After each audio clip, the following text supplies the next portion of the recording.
Comment le corps d'une femme disparue peut-il rester introuvable dans une maison déjà fouillée par la police? Je vais vous donner la réponse. Un mur caché dans le grenier. Et maintenant, la police affirme qu'un homme a avoué son meurtre. Pourquoi l'a-t-il fait? C'est la question. Nous allons analyser cette affaire glaçante. La recherche, l'aveu apparent, le mystère qui subsiste, et nous allons tout faire avec le chef adjoint d'un département du shérif. Bienvenue dans Sidebar, présenté par Law and Crime, je suis Jesse Weber. Si cela ressemble à quelque chose tout droit sorti d'un thriller criminel ou d'un film d'horreur, c'est parce que ça ne semble presque pas réel. Voilà le problème. Vous avez une femme disparue, une maison dans un état d'accumulation extrême, un mur caché dans le grenier, puis son corps, retrouvé dans cette même maison que la police avait déjà fouillé quelques jours auparavant. Voici l'histoire de Renia Lewis, 28 ans, dont la disparition et la mort ont bouleversé Vallejo, Californie, le mois dernier. La police rapporte que Renia Lewis, décrite comme dynamique et proche de sa famille, a été vue pour la dernière fois le vendredi 26 septembre 2025 vers 21 heures. Elle vivait à Berkeley, à environ 40 km au sud-ouest, mais allait souvent à Vallejo voir des amis et de la famille. La mère de Renia, Terry Lewis, dit qu'elle a envoyé un message à sa fille ce vendredi-là, mais n'a reçu aucune réponse. À ce moment, elle a juste pensé que Renia avait mis son téléphone en mode ne pas déranger, ce qu'elle faisait souvent en dormant. Le dimanche 28 septembre, sans nouvelles d'elle, sa famille a commencé à s'inquiéter. Terry a utilisé l'application Live 360 et a vu que la dernière localisation connue de sa fille était près de la 14e rue à Vallejo. Très inquiet, la famille a signalé la disparition à la police le même jour. Les agents ont aussitôt inscrit Renia dans la base des personnes disparues. Ils ont également fouillé une maison sur la 14e rue après avoir appris qu'il y avait des signes indiquant qu'elle s'y était rendue avant de disparaître. Selon un communiqué de la police de Vallejo, je cite, les agents sont entrés dans la résidence pour effectuer un contrôle de bien-être et une fouille sommaire de toutes les pièces, plaçards et endroits où une personne pourrait se cacher, mais ils n'ont trouvé aucune trace de la femme disparue. Sa famille, désespérée d'obtenir des réponses, n'a pas attendu la police et a mené sa propre recherche. Ils ont suivi ces derniers déplacements grâce aux données de localisation. Et c'est à ce moment-là qu'ils sont tombés sur quelque chose de profondément troublant, le téléphone d'Aurenia. Apparemment, il a son réseau. L'alarme a été retrouvée sur un toit. Oui, il n'a pas été laissé tomber sur un trottoir. Il n'a pas été oublié dans une voiture. Donc cela a tiré la sonnette d'alarme. Comment est-il arrivé là? Qu'est-ce que cela signifiait pour sa disparition? Eh bien, dès lundi, les recherches se sont intensifiées après que la police de Vallejo a demandé une recherche Ebony. C'est un système d'alerte californien pour retrouver les jeunes et femmes noires disparues. La police autoroutière de Californie a validé l'alerte et le FBI a rejoint l'enquête. Cela a apporté ressources et expertise, mais Renia restait introuvable. Mardi 21 septembre, les détectives sont revenus dans cette maison déjà fouillée sur la 14e rue. Et selon le communiqué de presse, cette fois, ils avaient un mandat de perquisition basé sur de nouvelles informations. Et ce qu'ils ont fini par découvrir était glaçant. Selon le communiqué, une entrée cachée vers le grenier a été découverte lors de la perquisition. Les agents ont fouillé le grenier et ont trouvé à l'intérieur les restes d'une femme décédée, soupçonnée d'être la femme disparue. Les autorités ont confirmé qu'il s'agissait bien de la disparue, Renia Lewis. Sa cousine Latoya Lewis a déclaré aux médias locaux KTVU: vous l'auriez manqué parce que ma petite fille était cachée derrière un mur secret derrière lequel ils l'ont placée. KTVU rapporte aussi que la famille a déclaré que Renia avait été démembrée. Ses restes ont été cachés dans une dépendance située dans le jardin de la maison. En ce qui concerne la maison elle-même, des proches ont déclaré qu'elle ressemblait à une maison de collectionneurs compulsifs. C'était en désordre. Il y avait beaucoup d'encombrements. Il y avait des gens qui allaient et venaient. Les voisins l'ont décrite comme une sorte de dépotoir. Parfois, elle semblait presque abandonnée. Après avoir retrouvé Renia, la police a arrêté quelqu'un dans cette affaire. D'accord, mais voici le point concernant cette arrestation. De façon mystérieuse, ce suspect n'habitait apparemment pas dans cette maison. Sa relation avec Renia reste floue. On va en parler et analyser, mais il reste encore beaucoup à discuter. Je souhaite réinviter sur le plateau le chef adjoint Alex Payne du bureau du shérif du comté de Bullitt. Merci d'être avec nous, c'est un plaisir de vous revoir. Je vous en prie, ravi de vous revoir. D'accord, commençons de votre point de vue. Quels sont les défis initiaux les plus importants pour les forces de l'ordre lorsqu'un adulte est signalé disparu? Surtout lorsque le dernier endroit connu est une résidence privée. Eh bien, tout d'abord, c'est difficile parce qu'en tant qu'adulte, c'est différent. vous pouvez légalement disparaître. En tant qu'adulte, vous n'avez pas à dire aux autres où vous êtes ou ce que vous faites. Il peut donc y avoir un laps de temps, ce qui le différencie des alertes Amber ou des cas similaires concernant les mineurs, où dès qu'un jeune disparaît, le signalement est généralement immédiat. L'action est immédiate. Et nous faisons cela parce que nous avons plus de chances de les retrouver. Comme je l'ai dit, en tant qu'adulte, dans la plupart des États, il n'est pas illégal d'être soi-disant porté disparu parce que vous n'êtes pas vraiment obligé de dire aux gens, encore une fois, ce que vous faites, où vous allez ou où vous comptez être. Donc, cela complique les choses au départ.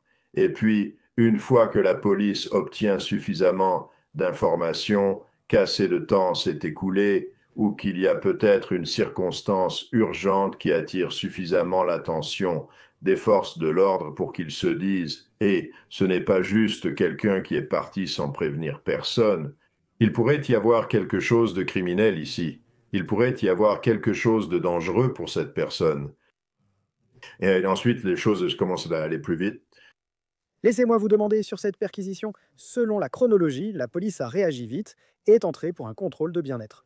Ils ont effectué ce qu'on appelle une fouille sommaire dans un délai d'1 ou 2 jours après le signalement. Selon votre expérience, quel est le protocole standard pour une première fouille d'une maison et quelles en sont les limites? Eh bien, vous cherchez des êtres humains avant tout. Vous savez, des personnes debout, des endroits où des êtres humains pourraient se trouver. Donc, vous êtes juste là pour chercher, pas pour fouiller comme pour des drogues ou des armes. Donc, vous cherchez des personnes. Dans ce cas particulier, ce qui rend la chose très difficile, c'est la façon dont ils décrivent la résidence comme étant celle d'un accumulateur. Et ça, c'est un tout autre environnement, mon frère. Je vais te donner un exemple. J'ai eu une affaire similaire à celle-ci lors d'un appel quand j'étais jeune officier. Je suis allé faire un contrôle de bien-être, une femme âgée. J'ai regardé à l'intérieur de la maison, beau quartier, maison en briques. Je ne voyais rien devant, impossible de voir à travers, mais j'ai remarqué beaucoup de choses entassées à l'intérieur. J'ai finalement atteint quelques fenêtres et j'ai pu voir ce qu'il y avait réellement à l'intérieur. Et cet endroit était littéralement rempli de déchets, des ordures, tout ce que vous pouvez imaginer, des emballages, des sacs poubelles, des journaux, presque jusqu'au plafond. Et il y avait des passages creusés à travers tout ça, où il fallait littéralement se tourner de côté et avancer en crabe pour passer. Je suis allé derrière la maison et j'ai regardé par la fenêtre de la porte de la cuisine. Tôt le matin, un rayon de soleil a attiré mon attention. Et l'éclat venait d'une bague qui était attachée à une main. La main dépassait des ordures. Et j'ai pensé, et j'ai dû m'asseoir et la regarder un moment, parce que tu sais, je me demandais, est-ce un mannequin? Est-ce que c'est... Et finalement, est-ce que... Non, c'est une vraie main. Bref, j'ai fait venir les pompiers.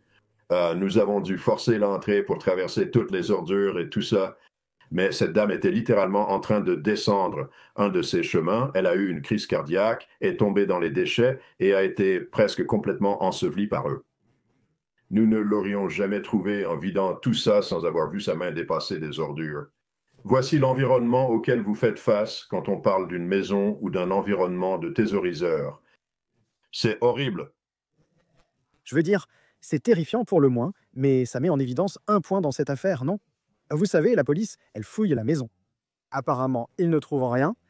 Quelques jours plus tard, muni d'un mandat, ils trouvent le corps de Régna dans un grenier dissimulé. Vous savez, quand vous parlez de ça, en d'autres termes, ce détail ne vous surprend pas. Même si vous avez des agents chevronnés et formés qui fouillent une maison comme celle-ci, il est possible qu'il manque, vous savez, une entrée vers un grenier ou un autre détail. Ce n'est pas rare. Oh non, non. Je veux dire, tu as... C'est un environnement qui est juste totalement sans cas de vaincre. Comparé à un être humain normal qui se promène ici, probablement dans l'environnement dans lequel il vit. Et crois-moi, c'est le pire. Chercher quelque chose ici, c'est le pire environnement possible pour faire une recherche. Imagine-toi descendre dans une énorme décharge et chercher, tu sais, n'importe quel petit objet. Et voilà, tu sais, voici ta zone. Et tu regardes cet énorme tas de déchets. Et donc, tous ces déchets pouvaient cacher des entrées de greniers, ils pouvaient cacher des portes de placards, ils pouvaient cacher... C'est vraiment une entreprise énorme. Et l'autre chose, et je ne dis pas ça par manque de compassion ou par politesse, mais un corps en décomposition dégage une odeur horrible, vraiment horrible. Et cela pourrait même être partiellement masqué dans cet environnement particulier. Alors, quand vous entendez ce cousin dire que Régna était, je cite, caché derrière un mur secret derrière lequel ils l'ont placé. Vous évoquez l'odeur et la dissimulation. Est-ce que cela implique, je veux dire, il semble que cela implique une dissimulation intentionnelle par quelqu'un. Mais lorsque vous mentionnez une première fouille minutieuse, m'en fait, puis la découverte du corps dans cet espace caché, est-ce que cela indique plus fortement un auteur qui était présent lors de la première fouille et qui a activement trompé les autres? Je veux dire, encore une fois, caché derrière le mur, c'est significatif. Non, ça pourrait, je veux dire, évidemment, ça me montre qu'il y a eu un effort supplémentaire, tu sais, pour absolument dissimuler cette pauvre victime. Et oui, je veux dire, ces gens qui font ce genre de choses, tu sais, je veux dire,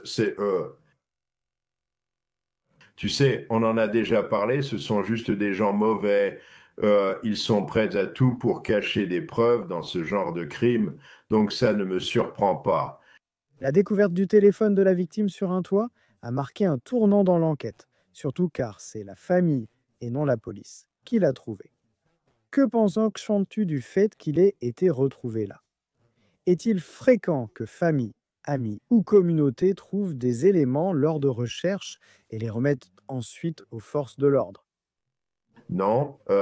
Pour répondre à ta dernière question, la communauté, tu sais, j'ai participé à je ne sais combien de recherches au fil des années, mais lors de recherches pour, tu sais, des personnes dans la communauté qui ont disparu, des jeunes, des personnes âgées, des gens avec des problèmes mentaux, des difficultés de santé mentale, des troubles qui peuvent survenir, la communauté joue un rôle important et aide les forces de l'ordre dans la recherche de ce type de personnes. Donc ça ne me surprend pas du tout. Ce que je trouve intéressant, c'est, tu sais, comment ce téléphone s'est retrouvé sur le toit. Tu sais, quel est le lien entre cette jeune femme et, tu sais, cet individu qui, au minimum, connaissait l'existence de cet endroit où il a déposé son corps, même s'il n'y vivait peut-être pas. Mais pour moi, c'est ça la partie intrigante. Parlons-en maintenant. Ton autre cousin, Jacques M. Green, a déclaré à American Broadcasting Company 7 que la famille pense que Renia a été forcée d'entrer dans la maison, affirmant que si elle avait vu son état, elle n'y serait pas allée volontairement. Elle n'aurait pas fait ça, donc je pense qu'elle a soit été droguée, soit sous une certaine influence. Le jour où la police a trouvé le corps de Renia, une arrestation a eu lieu dans l'affaire. La police affirme que leur enquête les a menés à Douglas Irwin Shaw, âgé de 41 ans. Il a été arrêté sur son lieu de travail au Six Flags Discovery Kingdom, parc d'attractions de Vallejo, selon le San Francisco Chronicle. KTVU précise qu'il y travaillait comme mécanicien. Shaw a été incarcéré à la prison du comté de Solano, soupçonné de meurtre. Cependant, il existe une certaine confusion sur son lieu de résidence réel. Selon des voisins cités par American Broadcasting Company 7, la maison où le corps de Renia a été retrouvé était condamnée depuis longtemps, et Shaw aurait pu vivre dans la dépendance derrière. Mais les registres de propriété consultés par KTVU révèlent que son adresse était en réalité sur l'avenue Pomona, à Vallejo, ce qui est apparemment à distance de marche de l'endroit où le corps de Renia a été retrouvé. Euh, Qu'en pensez-vous? L'arrestation de Douglas Shaw le même jour où le corps a été retrouvé? Il y a déjà la question de l'endroit où il vivait, ce qui est étrange pour commencer. Eh bien, il est évident que les forces de l'ordre disposent de preuves assez solides, de liens assez étroits entre la victime et le suspect. Maintenant, de quoi il s'agit exactement, je n'en ai aucune idée. Mais de toute évidence, il semble qu'il ne leur a pas fallu longtemps pour faire le rapprochement dans cette affaire. Pensez-vous qu'il était sous surveillance? Je veux dire, ils l'ont arrêté sur son lieu de travail sans incident. Pensez-vous qu'il le suivait depuis un moment? C'est possible, vous savez, c'est une possibilité. Mais ce à quoi je reviendrai, c'est qu'est-ce qui a initialement relié les forces de l'ordre à ce type en particulier? Maintenant, est-ce que ce type connaissait ce quartier, d'après ce qu'on dirait? Vous savez, puisque cette maison est probablement proche de l'endroit où il a grandi, ça pourrait être une information connue dans le quartier, qu'il y a cette vieille maison délabrée ou peu importe. Ou peut-être qu'il vivait dans la remise derrière. Il cherche juste un endroit pratique pour se débarrasser des preuves de ce qu'il a fait, et il a choisi, vous savez, l'endroit qui lui semblait le meilleur, celui qui rendrait la tâche la plus difficile aux forces de l'ordre pour trouver. Mais heureusement, apparemment dans ce cas, un lien rapide et solide a été établi entre ce suspect et la victime. Et d'un point de vue tactique, arrêter quelqu'un dans un lieu public plutôt que, disons, dans une résidence privée, pourquoi les forces de l'ordre font-elles cela? Risque de fuite avant tout. Vous savez, la seule fois où nous ferions cela, c'est s'il y a un danger extrême, s'ils pensent que cet individu représente un danger extrême pour le public, s'il n'est pas arrêté immédiatement. Ce serait la raison principale. La raison secondaire serait qu'ils ont des informations ou pensent que si cet individu se rend compte de la présence des forces de l'ordre après leur départ. Maintenant, je suis toujours confus quant à la nature de la relation. Quelle était la nature de la relation, s'il y en avait une, entre Douglas Shaw et Renia Lewis?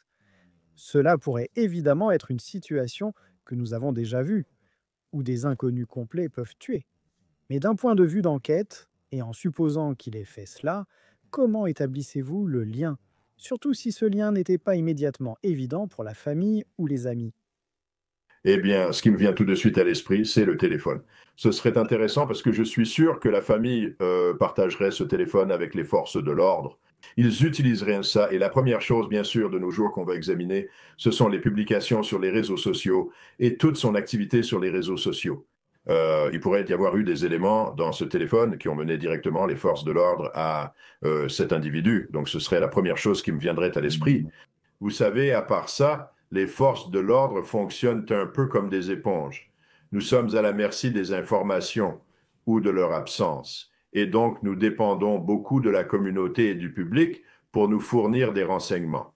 Ensuite, nous trions ces informations et nous suivons les pistes qu'elles nous donnent. Si on regarde uniquement cette affaire en particulier, l'une des principales sources d'information serait ce téléphone. À part ça, il y aurait bien sûr les membres de la famille qui auraient pu savoir si elle était impliquée avec ou avait fait la connaissance de ce suspect en particulier qui a fini par la tuer. Eh bien, il y a encore une chose que je dois mentionner. Il est rapporté que la police dit que Shaw a avoué, qu'il a avoué avoir tué Renia. Maintenant, même avec cette révélation apparente, nous, le public, nous ne connaissons toujours pas plus de détails sur le mobile, sur un lien éventuel. Un suspect qui avoue, c'est souvent considéré comme le saint Graal d'une enquête. Bien sûr, les avocats de la défense peuvent intervenir et dire: est-ce que c'était forcé? Quelles étaient les circonstances? Qu'est-ce qui a été dit exactement? Y avait-il une barrière linguistique? Mais parlez-moi de ça, hein, je veux dire. Évidemment, vous ne faisiez pas partie de cette enquête. Pourquoi des suspects avouent-ils, parfois à tort, dans ce type d'affaires? Quel impact cela a-t-il sur l'enquête? Et vous devez tout de même vérifier ces aveux, n'est-ce pas? Car il peut y avoir de faux aveux. Quelqu'un pourrait simplement dire qu'il l'a fait, alors qu'en réalité, il ne l'a pas fait. Absolument, oui, il faut tout corroborer. Mais un aveu est toujours utile et d'après mon expérience, ils le font pour plusieurs raisons. Euh, Premièrement, simplement pour se libérer la conscience, en fait. À un certain moment, les gens peuvent être, au moment où le crime a été commis, sous la contrainte émotionnelle. Ils peuvent alors sentir beaucoup de haine et de colère, puis avec le temps, ils se calment. Certains prennent conscience et, confrontés, sont presque soulagés d'être attrapés et avouent. C'est une raison, mais j'en ai aussi vu d'autres avouer parce qu'ils veulent s'en vanter.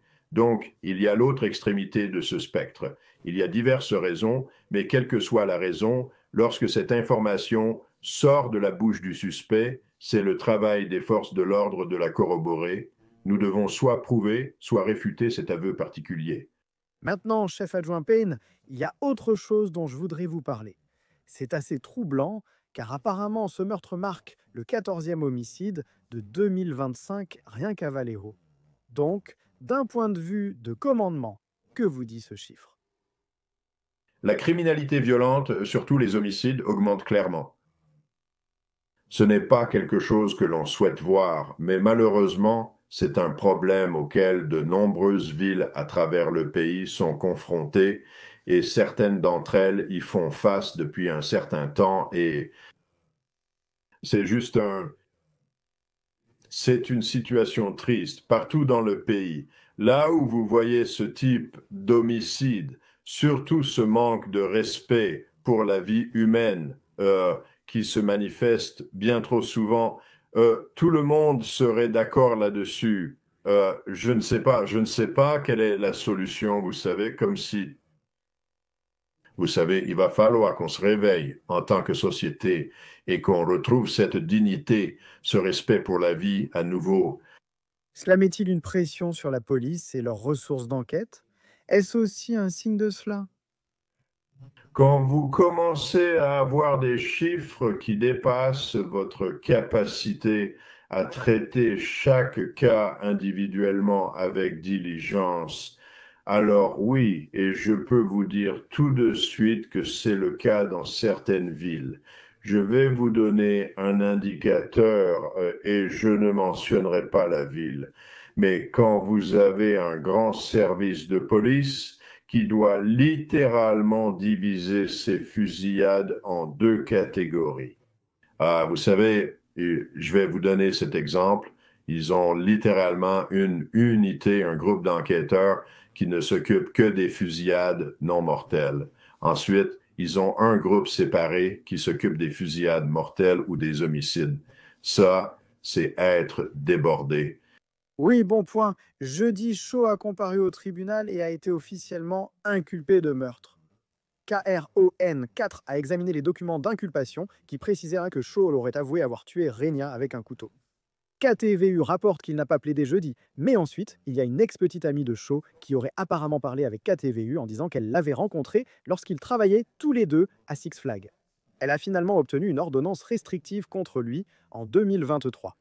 La raison exacte est inconnue, mais c'est un détail assez important pour dire le moins, et pour la famille de Renia, la découverte de ses restes a été absolument dévastatrice. Ses proches ont dit aux journalistes qu'elle était à Vallejo pour voir sa famille. Ils ignorent comment elle s'est retrouvée dans cette maison qui paraît être une maison de l'horreur.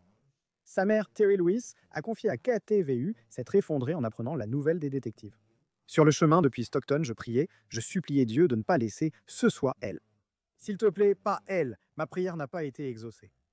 Les proches de Renia la décrivent comme pleine de vie, aimant cuisiner et passer du temps en famille, selon sa cousine Latoya. À KTVU, j'ai mal, tu n'aurais jamais pensé que tu serais dehors à coller des affiches et que ce serait pour un membre de ta propre famille. J'avais l'estomac noué. Le chef de la police, Jason, a qualifié l'acte de violence d'insensé et déchirant, sans place dans notre communauté. Je suis fier de nos agents et de nos détectives pour avoir procédé à une arrestation et résolu cette affaire. Par-dessus tout, nos pensées accompagnent la famille du défunt en cette période incroyablement difficile. Alex Payne, merci beaucoup d'avoir pris le temps, ça m'a vraiment fait plaisir de vous voir. Oui, monsieur, ravi de vous avoir vu. Et c'est tout ce que nous avons pour vous pour l'instant ici sur Sidebar. Tout le monde, merci beaucoup de nous avoir rejoints. Abonnez-vous sur YouTube, Apple Podcasts, Spotify ou ailleurs, et suivez-moi sur X ou Instagram. Je suis GC Weber, à la prochaine.